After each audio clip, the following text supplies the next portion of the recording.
من اهم المراحل اللي بتمر على اي اب وام في اي مرحله ان ابني خلاص كبر وهيخش المدرسه عادي جدا يعني، لكن على قد ما بتكون مرحله حلوه وسعيده على قد ما كان بيكونوا شايلين همها جدا جدا جدا بسبب انترفيو المدرسه.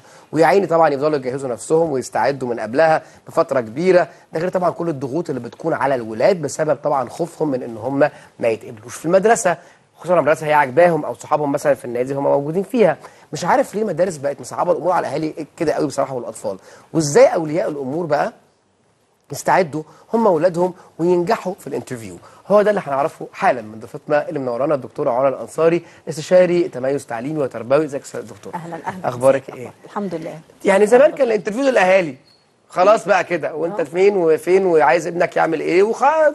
الاهالي والولاد دلوقتي بقى الانترفيو ليهم. بالظبط. شايفه ده ازاي؟ شايفه ده زي اي كوميونتي، اي مكان انت بتدخل فيه، ويعني بيبقى متقسم كلاسز كده. فانت كولي امر بتبقى عامل الدور اللي عليك بان انت شفت المدرسه وشفت الريفيوهات بتاعتها وشفت اصحابك اللي مدخلين اولادك، فانت اخترت المدرسه وعارف انت رايح لمين. حلو. لكن المدرسه ما بتبقاش عارفه ده، ما بتبقاش عارفه الشريك اللي داخل يشاركني. ما هو احنا في المدرسه احنا شركاء في التنشئه والتربيه، احنا شركاء.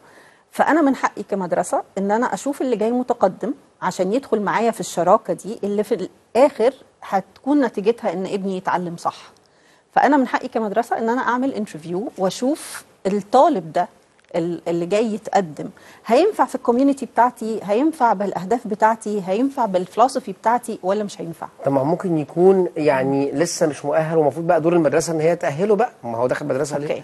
طيب خلينا نقول حاجه، في حاجات كتيره بيعملوها الناس بره من الطفل عنده 3 شهور في برنامج كده اسمه الناس اللي هي الاهالي يور بيبي كان ليرن، وده بيجي بلغات مختلفه. من وهو عنده 3 شهور ببدا اوري له صور واحكي له واعرفه قيم واعرفه سلوك واعرفه اللاترز واعرفه من بدري قوي.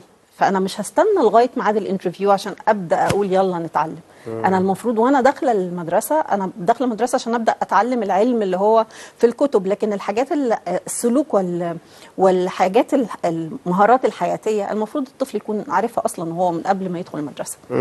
طيب ليه الانترفيو ده بيبقى صعب يعني وبيبقى على كذا مرحله ساعات احيانا؟